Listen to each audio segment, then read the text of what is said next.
Please don't be a nuisance. You rely on others too much. Try to handle things on your own a bit, will you?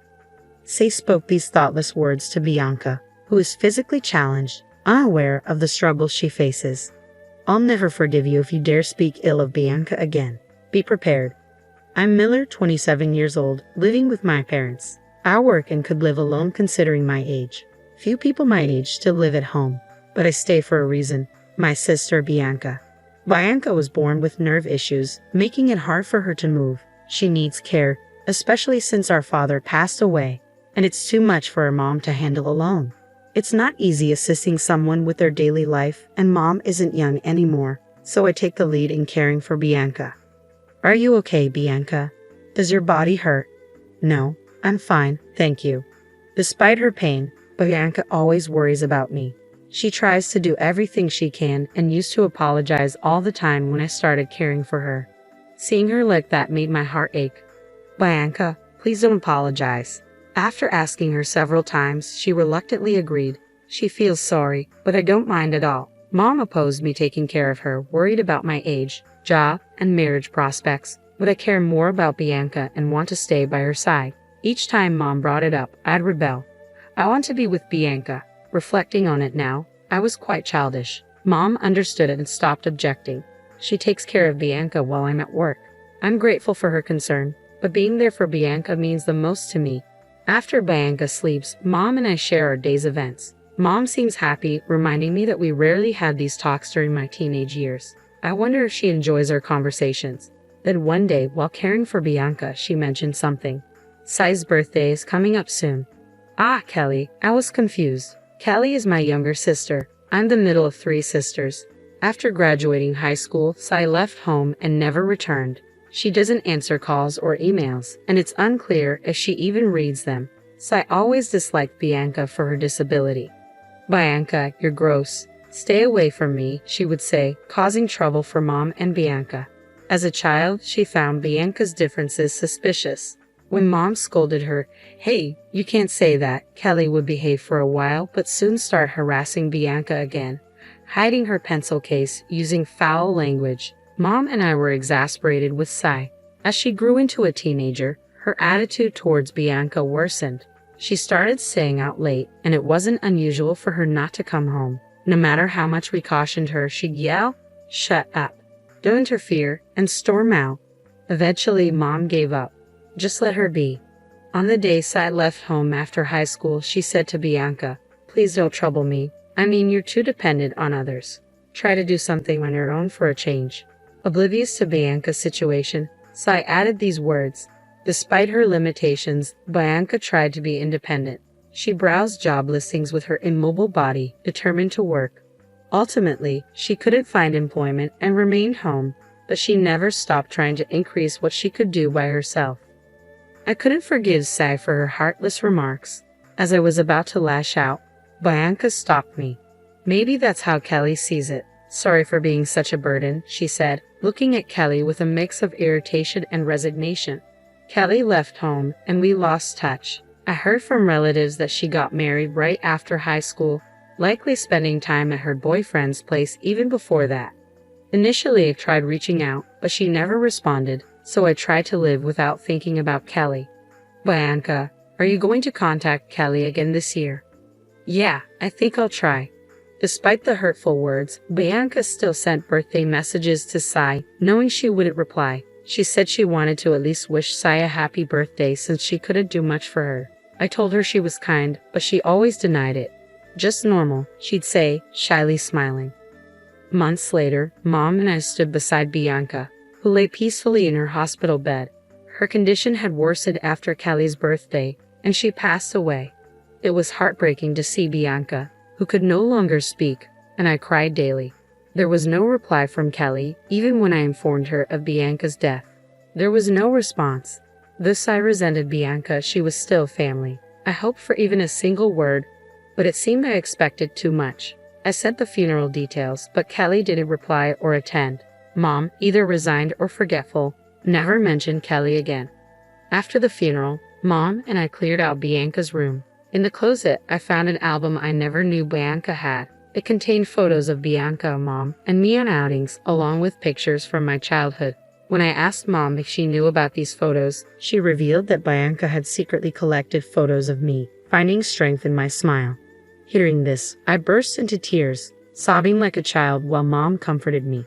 Then I felt something warm on my head. Looking up, I saw Mom crying too, holding my hand. Bianca was that loved. A year has passed since Bianca's departure. Since then, my heart has felt empty, filled with a sense of loss. My days are spent in a job. I don't enjoy my days anymore. While Mom and I remain close, it's not enough to fill the void Bianca left. I often wonder what will become of me. One day, I got a call on my mobile phone from an unknown number. Who could it be? After a few rings, I answered, and the person on the other end was unexpected. Hello, this is Sterling, Kelly's husband. Excuse me, you're Kelly's husband? I asked, taken aback. That was Kelly's husband, Sterling, my brother-in-law. The mystery deepened. What could Sterling possibly want with me? Yes, he replied, his tone sounding somewhat angry. Do you need something? I asked, waiting for his next words. Please pick up your sister with disabilities. We've been looking after her for 6 months now, Sterling said, even more surprising me. An impossible situation had arisen. Bianca was with Sterling. I was so taken aback I fell silent. Thinking I was upset, Sterling pressed on. Why are you silent? Don't you care about your sister? What kind of human are you? His words bewildered me, but I finally spoke up. Bianca passed away a year ago. Sterling, perhaps in his excitement, wasn't listening, tired of caring and just dumping her on someone else. Your sister looks so sad, like she's been abandoned. This conversation was going nowhere. I interrupted Sterling to repeat, Bianca died a year ago. After a brief silence, Sterling finally spoke. Is that true? It seemed my words had finally reached him. I calmly explained to a now composed Sterling that Bianca had died a year ago, and that it was Kelly, not me, who had disliked Bianca. I also mentioned that we had informed Kelly when Bianca passed away. Shocked, Sterling seemed at a loss for words. Then, with a trembling voice, he said, Then who's the woman in our house? Excuse me, I asked, listening intently to Sterling's story. Apparently, 6 months ago, Kelly brought home a woman in a wheelchair, claiming she was her sister. Initially, they tried contacting us repeatedly, but Kelly had dismissed their efforts, saying, Nobody will listen, it's pointless. Refusing to acknowledge us despite claiming the woman was Bianca, Kelly didn't care for her at all. After returning from work, all the care fell on Sterling. Despite hearing the entire story, I couldn't grasp the situation, and it seems Sterling himself felt the same. Would you mind coming to our house? Maybe it's better to talk in person. Indeed, meeting and talking in person would be quicker than over the phone. I agreed to Sterling's suggestion and decided to visit his apartment with Mom next weekend.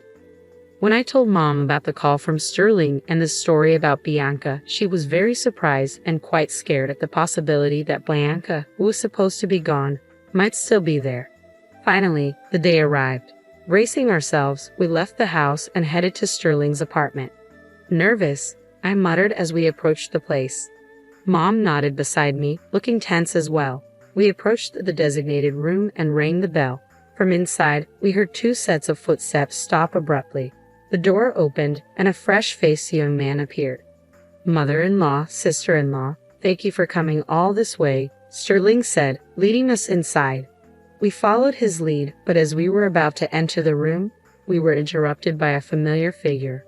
Hey, why are you here? I didn't call you, and you haven't even met Sterling. Just do as I say, and leave quickly, Kelly said, trying to block our entry.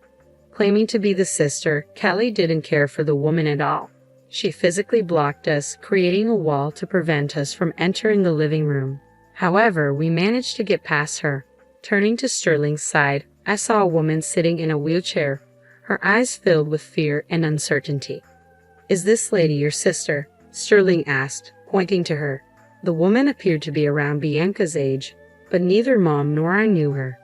No, she's not. We don't know her, I responded. I see, Sterling said quietly. He then turned back to the woman. Meanwhile, Kelly was trembling and had collapsed on the floor. Ignoring Kelly's state, Sterling asked the woman, Who are you exactly? The woman didn't respond. Something was going on. Perhaps she had been threatened by Kelly into silence. I turned back to Kelly. Who's this woman? You brought her here, right? I asked, but Kelly remained silent as usual. What? You didn't bring a stranger here, did you? I raised my voice in question. A soft voice came from behind. It seemed to be from the woman in the wheelchair. Looking at her again, she appeared remorseful but stayed quiet. After a deep breath, she slowly started to reveal her identity. I am. Don't say anything. Don't talk, Kelly desperately shouted, trying to prevent her from speaking. Hearing this, Mom was very angry. You stay quiet, she raised her voice.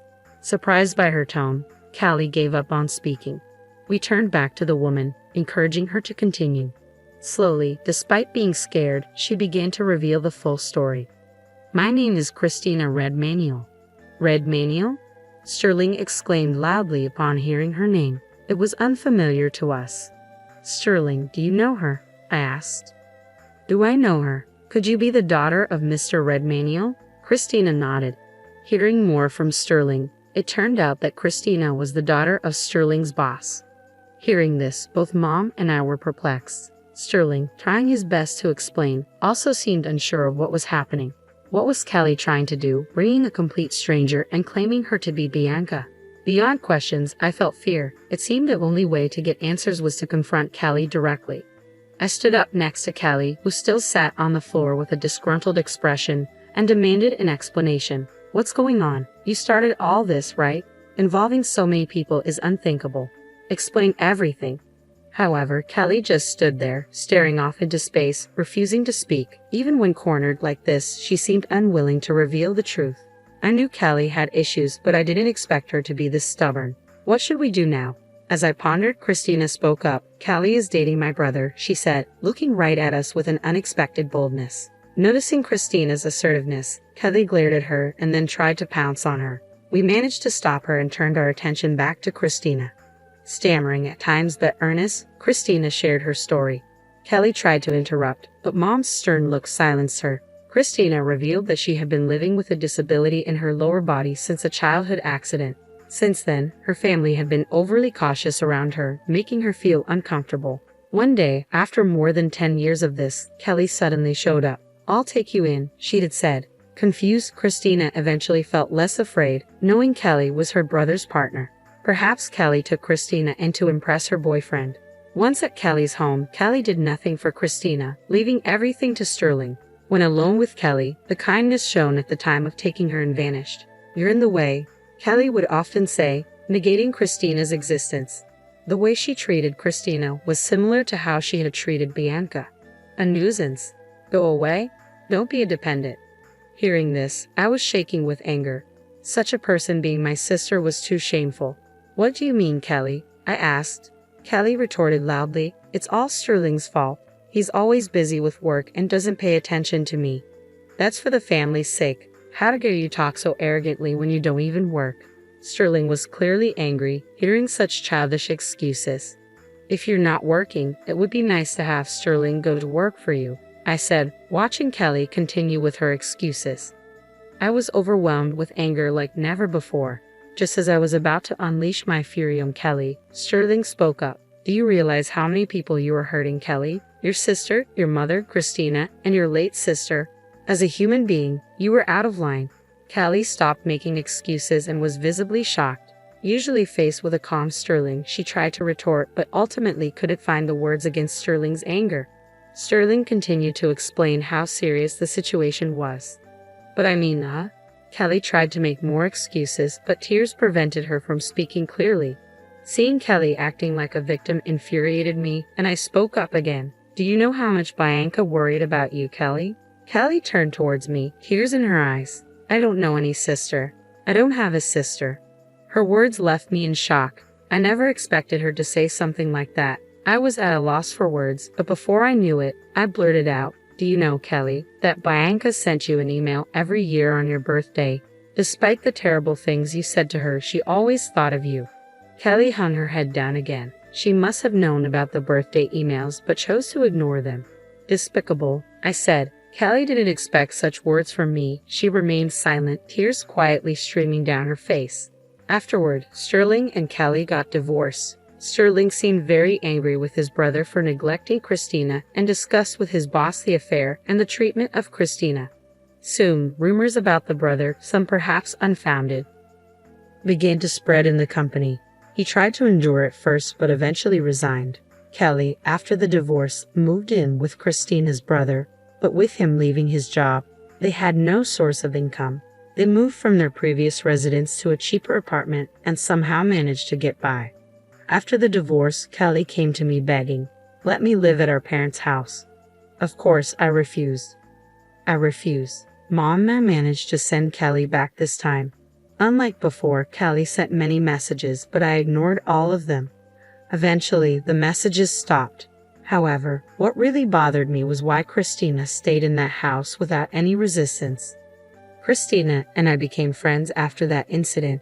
Out of curiosity, I asked her why she didn't try to escape. Her answer was surprising. It turned out that Christina had fallen in love with Sterling, who cared for her without expecting anything in return. She knew she would never be with him if she stayed, but going back home wasn't an option either, as she wouldn't be treated well there. Kelly's words were hurtful, but being near Sterling made her happy. Now, amazingly, she and Sterling are married. Married? I exclaimed in surprise. I had not expected such a turn of events. Sterling, too, must have been drawn to Christina while caring for her. Now they lived together in that apartment. Upon closer inspection, a ring shone on her left ring finger. Despite everything, had this incident not happened, Christina and I wouldn't have become close friends, nor would she have married Sterling. It was a complex process, but if everyone is happy now, that's what matters. I too need to find a marriage partner soon. With that thought, I savored my coffee.